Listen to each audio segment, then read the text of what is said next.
দেশে হাম ও এর উপসর্গে প্রতিদিন বাড়ছে শিশু মৃত্যু এবং আক্রান্তের সংখ্যা। পটুয়াখালীর পরিস্থিতি নিয়ে বিস্তারিত জানাচ্ছেন সহকর্মী আহসানুল কবির রিপন। রিপন, কি পরিস্থিতি দেখছেন হাসপাতালগুলোতে, কি বলছেন রোগীর স্বজনরা, এই বিষয়ে স্বাস্থ্য বিভাগ কি বলছে? যেমনটা বলছিলেন, পটুয়াখালীতে হামের যে ঊর্ধ্বগতি সেটা কিন্তু এখনো উচ্চমাত্রায় রয়েছে। পটুয়াখালীতে এই মুহূর্তে কিন্তু গত 24 ঘন্টায় নতুন 41 জন সহ পটুয়াখালী জেলায় 171 জন হাম রোগী ভর্তি রয়েছে। এর মধ্যে পটুয়াখালী মেডিকেল কলেজে হসপিটালে নতুন 32 জন সহ 146 জন অবস্থান করছে।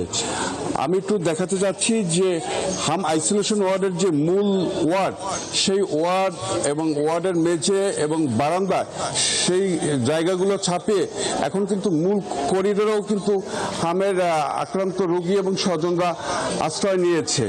তো চিকিৎসকরা আমাদেরকে যেমনটা জানিয়েছে যে 40 বেডের বিপরীতে এই যে 146 জন রোগী, তাদের সেবাদান তাদের জন্য অনেকটা হিমশিম হয়ে দাঁড়িয়েছে। আরেকটি ব্যাপার হচ্ছে যে পটুয়াখালীতে কিন্তু আইসিইউ নেই। জটিল যারা শ্বাসকষ্ট সহ অন্যান্য সমস্যায় ভুগে জটিল হচ্ছে, তাদের কিন্তু বরিশাল রেফার করা হচ্ছে।